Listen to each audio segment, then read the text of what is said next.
Podemos perceber nesses capítulos o início da tentativa de Moisés e Arão em se apresentar diante de Faraó para poder requerer a saída do primogênito de Deus das terras do Egito.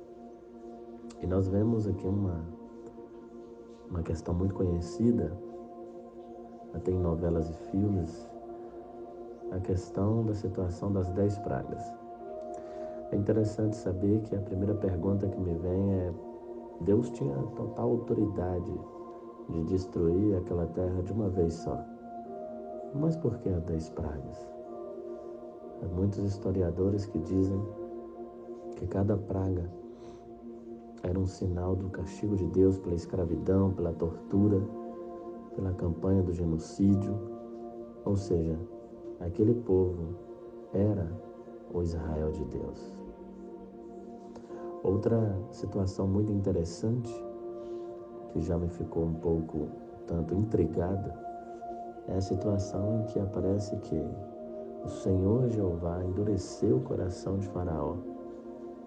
Essa é uma expressão muito conhecida, segundo os rabinos de Israel. Eu quero lhe propor aqui uma parábola para que possamos entender esse processo. Imagina que a vontade de Deus é semelhante ao sol. O sol, ele brilha para todos.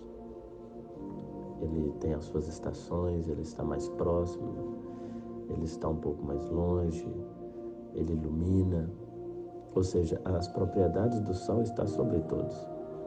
A questão aqui é de quem recebe esses raios solares. Eu vou propor para vocês dois ambientes onde se incide esses raios solares. Eu vou propor para vocês, o primeiro deles é uma lama sem uma terra molhada, que antes de ter o contato com o sol estava totalmente molhada, mole. E apresento para vocês as famosas ceras que a gente vê na natureza. Por exemplo, a cera de abelha, que durante algum tempo fica dura, né?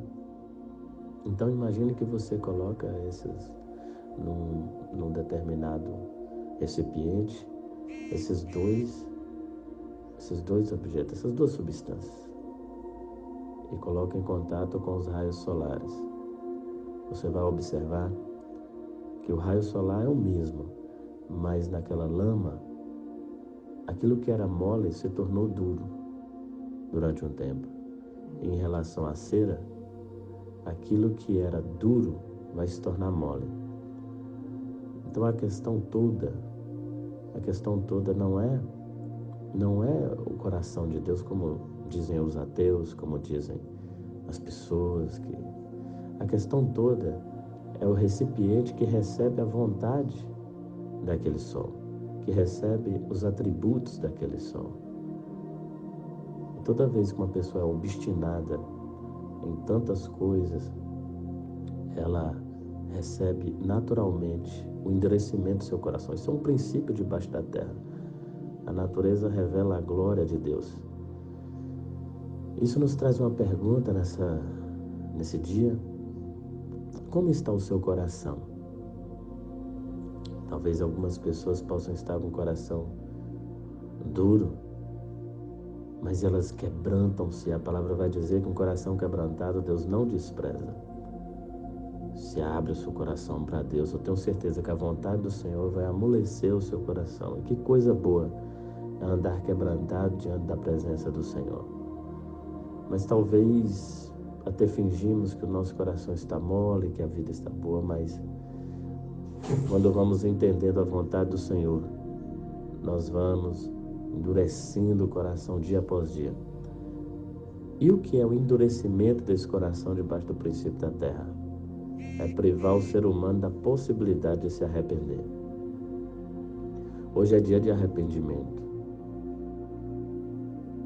Invocai a Ele enquanto se pode achar.